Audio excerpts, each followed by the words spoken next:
bienvenidos a mi programa Mi Verdad Lógica. Hoy traigo un tema muy interesante que trata acerca de cómo los dioses que crearon nuestro universo, nuestra existencia, pueden fácilmente manipular la mente y la visión del ser humano.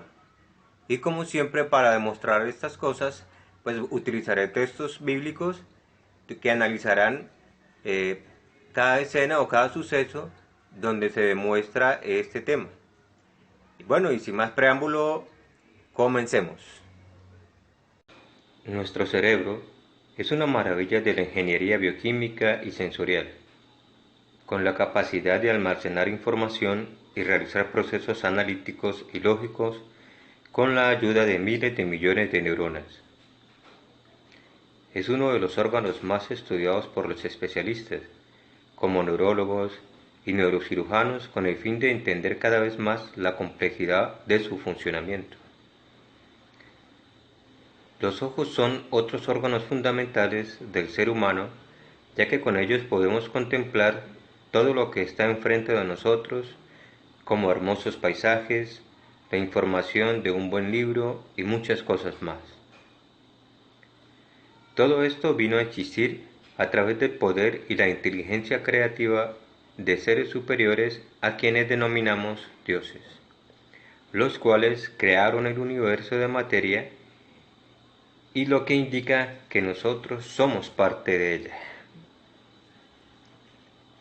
Entonces cabe preguntar, siendo ellos los que crearon todo y conocen a la perfección su funcionamiento, ¿no les queda fácil manipular la mente y la visión humana? La respuesta es sí. Y para reforzar la respuesta, veremos ejemplos bíblicos que muestran claramente cómo lo pueden hacer. Para empezar, utilizaremos la historia de lo que pasó en Sodoma y Gomorra y a su vez con el profeta Eliseo registradas en el Antiguo Testamento. En el libro de Génesis, en el capítulo 19, aquí se nos cuenta de dos hombres que llegaron a Sodoma y Gomorra para darle la advertencia a Lot, sobrino de Abraham, para que tomara a su esposa y a sus dos hijas y salieran inmediatamente de la ciudad, ya que ésta sería destruida por ellos. Estos dos hombres eran realmente seres superiores que tomaron forma humana para ejecutar la misión que les encargó su líder principal. Lo que voy a resaltar es cuando el relato dice que la muchedumbre de Sodoma, desde viejo hasta joven, se abalanzaron hacia la puerta de la casa de Lot para sacar a los dos hombres que estaban dentro para tener relaciones sexuales con ellos.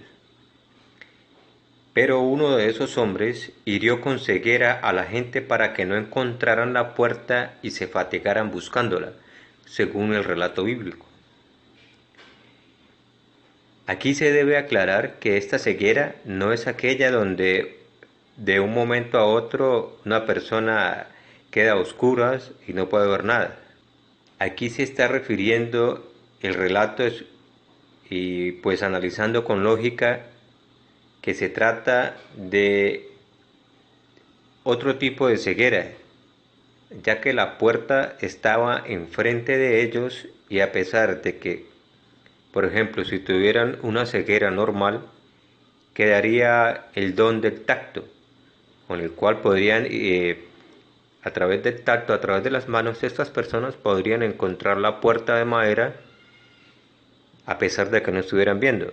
Pero el relato dice que ellos continuaron buscando y buscando la puerta hasta que se fatigaron. Entonces, este relato está indicando claramente que no era una ceguera común y corriente. Probablemente lo que sucedió fue que la realidad que tenían frente a ellos desapareció.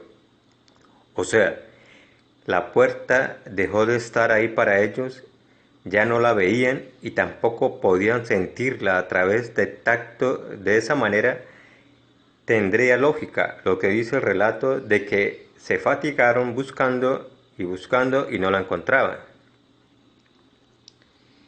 Y todo esto sucedió por el poder del Dios superior o de esos seres superiores que tienen el conocimiento y el poder pleno para poder afectar las funciones cerebrales y pues manipular la visión y la realidad que los ojos pueden percibir y hasta el tacto. Otro ejemplo es el caso del profeta Eliseo, que se encuentra en Segunda de Reyes, el capítulo 6. Dice el relato que el rey de Siria tenía guerra contra el rey de Israel y el profeta Eliseo, que era profeta de Israel, le informaba al rey de Israel la estrategia y lugares de emboscada que planificaba el rey de Siria, para que el rey de Israel junto con su ejército no pasaran por ahí, más bien que se desviaran por otro lado. De esa manera evitaban la trampa del rey de Siria contra Israel.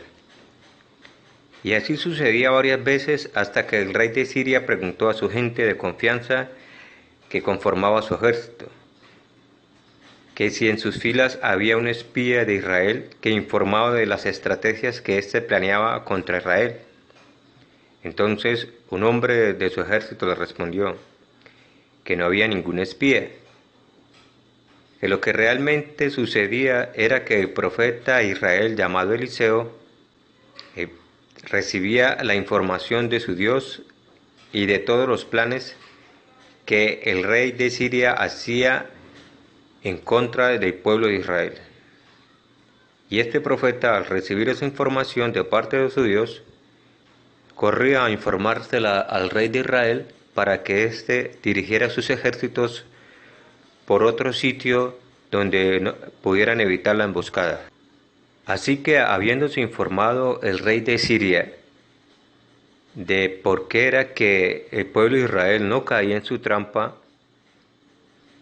envió un gran ejército para que aprendiera al profeta Eliseo, que en ese momento se encontraba viviendo en el poblado de Dotán.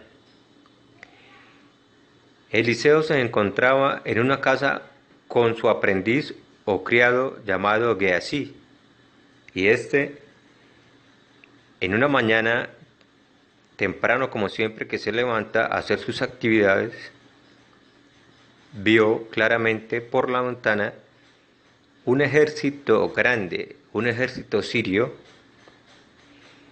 y por lo que pudo investigar, se dio cuenta de que estaban buscando a su maestro o al profeta Eliseo, e inmediatamente corrió a informárselo a Eliseo, diciéndole que ahora qué iban a hacer, ya que el ejército sirio tenía rodeada toda la ciudad donde ellos estaban y no tenían forma de cómo poder escapar.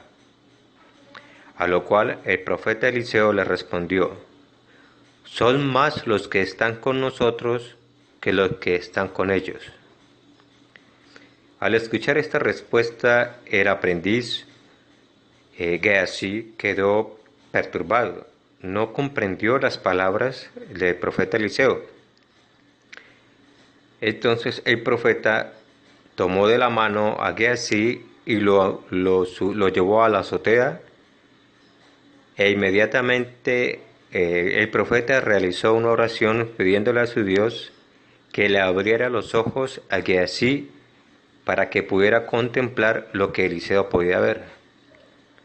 Cuenta el relato que cuando eso sucedió, inmediatamente Geasí pudo contemplar una cantidad de seres superiores, de seres que no eran humanos, que estaban por encima de la llanura rodeando al ejército sirio, y que eran más ellos que el mismo ejército sirio que había venido en busca del profeta Eliseo.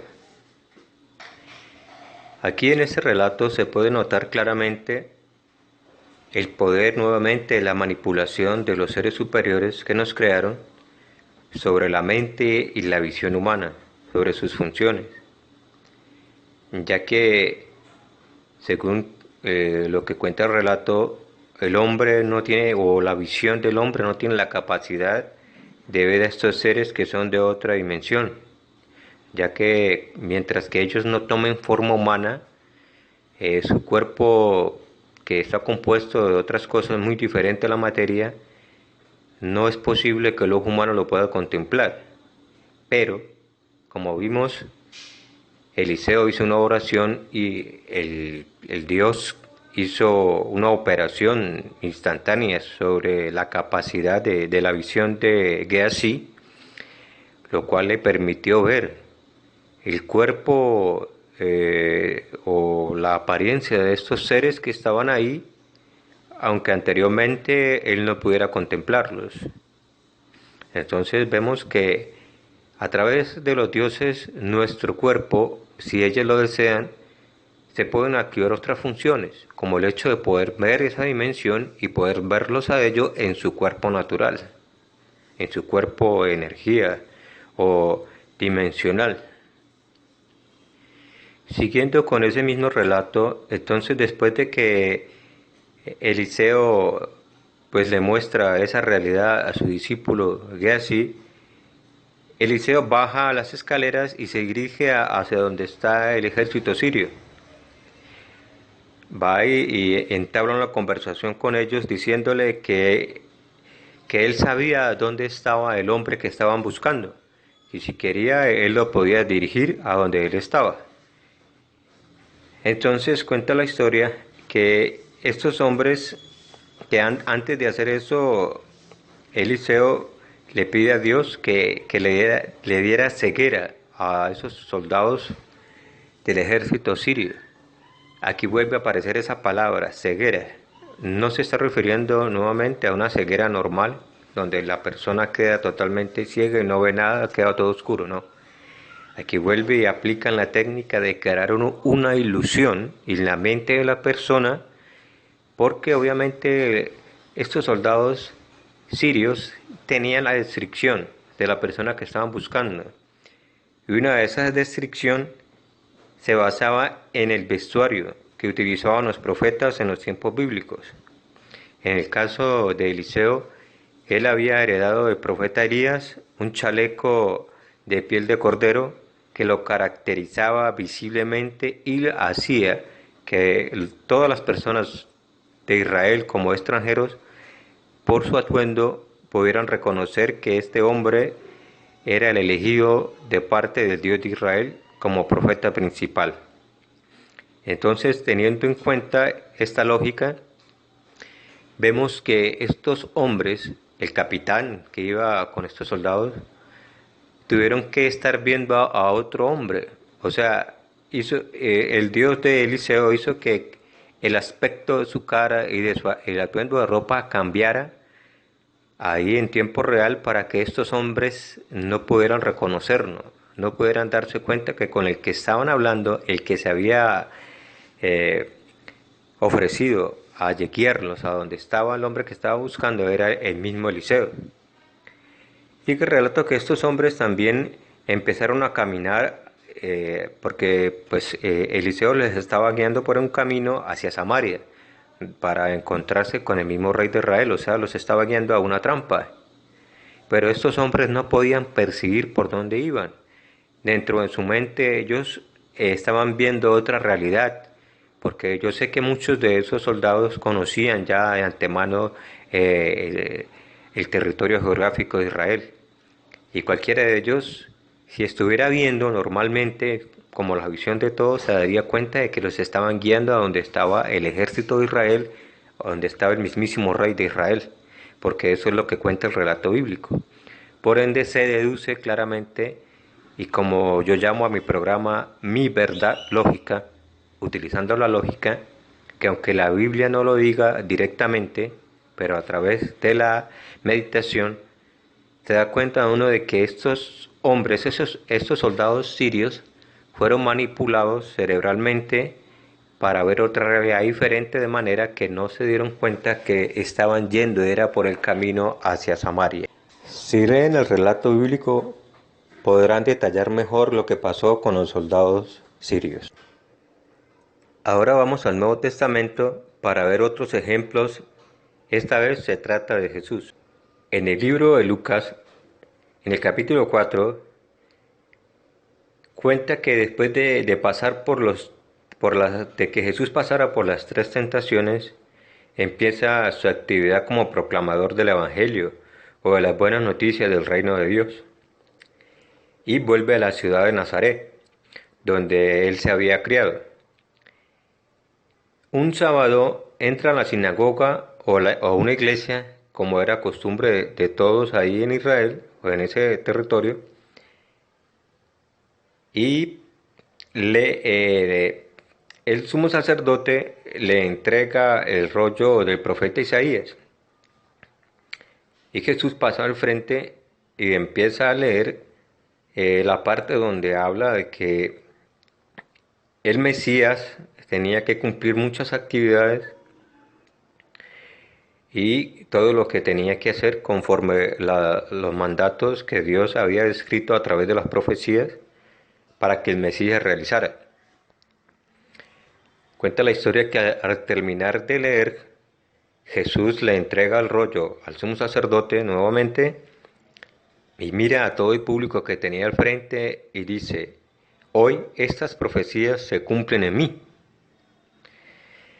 Todos al escuchar esas palabras inmediatamente empiezan a sacudirse por dentro y empiezan a decir unos a otros que este hombre estaba blasfemando, que estaba mintiendo, que cómo es posible que estuviera afirmando que él era el Mesías o que él era el Hijo de Dios.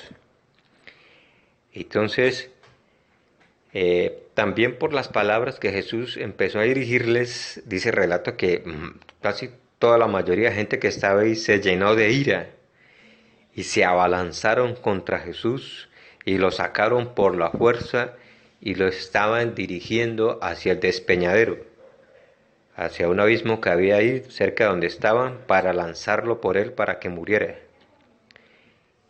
Lo extraño de ese relato es que el relato bíblico dice que de un momento a otro Jesús se suelta y se escabulle por en medio de ellos.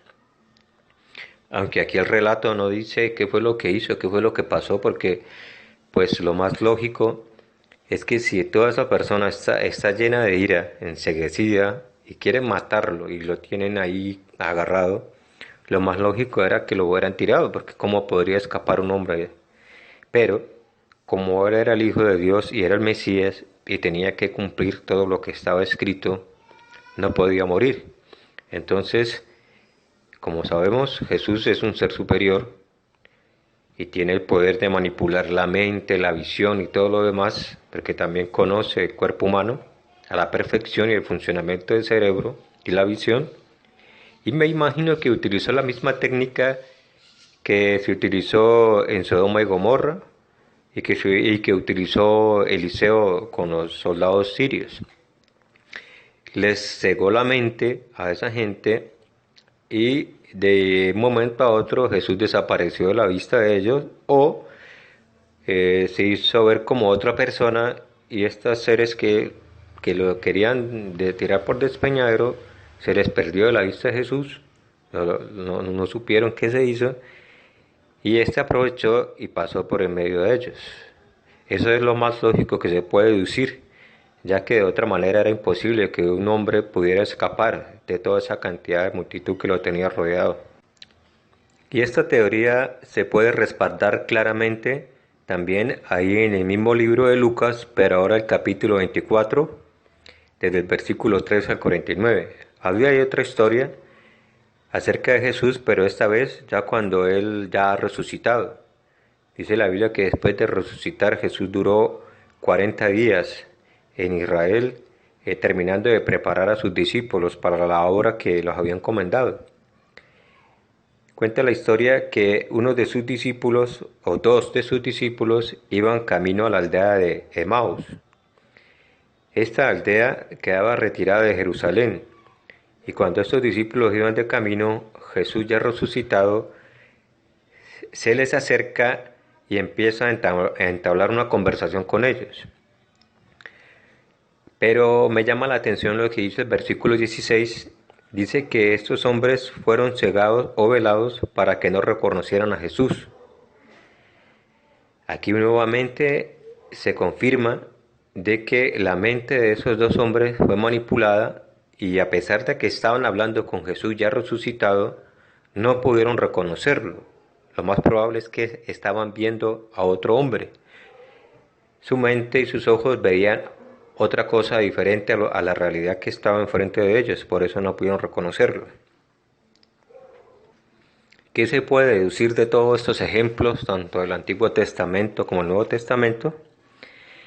Lo más probable es que estos seres que crearon esta existencia y la vida de nosotros en nuestro planeta han estado utilizando esta técnica de manipular y crear visiones o crear realidades que pues a los que la ven pareciera que fuera realidad pero que no es. En fin, y pueden estar haciendo que los acontecimientos de la historia y actuales cambien de rumbo o estos actúen o tengan una dirección según la voluntad que ellos han tenido para con nosotros antes de crearnos, ya que pues la humanidad no ha podido vivir de una manera ordenada, en equilibrio, en armonía, donde hay una igualdad equitativa que pueda crear una vida llena de seguridad, llena de paz, donde no haya perturbaciones, donde no haya ambiciones de guerra o de poder. Pero lamentablemente la realidad de la historia es otra. Y todo eso lo más probable es por la influencia de estos seres superiores, que son los que con su gran poder y su gran conocimiento indiscutiblemente están influyendo en los acontecimientos humanos utilizando esta clase de poder, el cual yo hoy vine a presentarles aquí en mi programa Mi Verdad Lógica. Bueno, espero que les haya gustado el análisis de este tema.